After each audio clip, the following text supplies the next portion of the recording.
for any one of these plants? Over the 100-year cycle, we presented those numbers back in last year, and it was 900 million and change, and now it's going to be $1 billion over the 100-year cycle.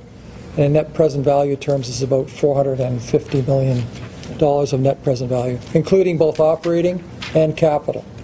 Is this A series of costs that have been associated with the renaturalization of the Don, and that's been accepted through the EA that we did for that and costed through the reports that we did to council. And currently there's some provincial and federal asks to match the city's contribution to that, both flood remediation and the bridges and other structures that would be required to recreate this renaturalized south of Lakeshore area of the Portlands.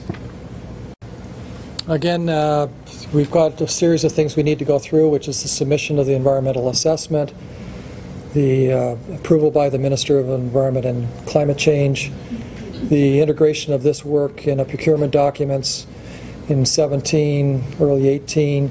So sometime in 18 we'll be awarding a contract, and mobilization would occur somewhere around late 18 or 19, so probably around 2019 for the start of a 5 or 6 year construction period.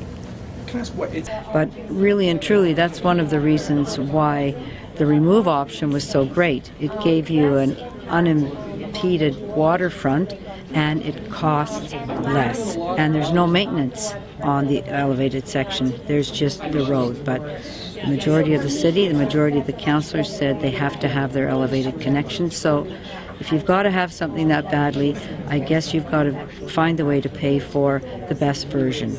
We have a jewel in Toronto. It's called the Lakefront, and we have just learned about the exquisiteness of that jewel, and we sell it around the world. That's the picture that we show of the CN Tower and our beautiful waterfront. So there is no cost that really is put to that. It's costless. It's amazing.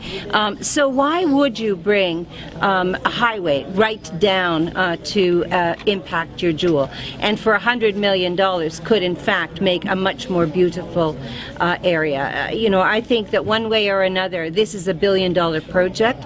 Is it $1 billion? Is it 950 million? Is it $1.1 billion? It's more than any of us have under the bed. So to me anyway, you choose the one that is more beautiful, the one that that shows off our city, and the one that does not impact the jewel of our city, which is Lake Ontario. That's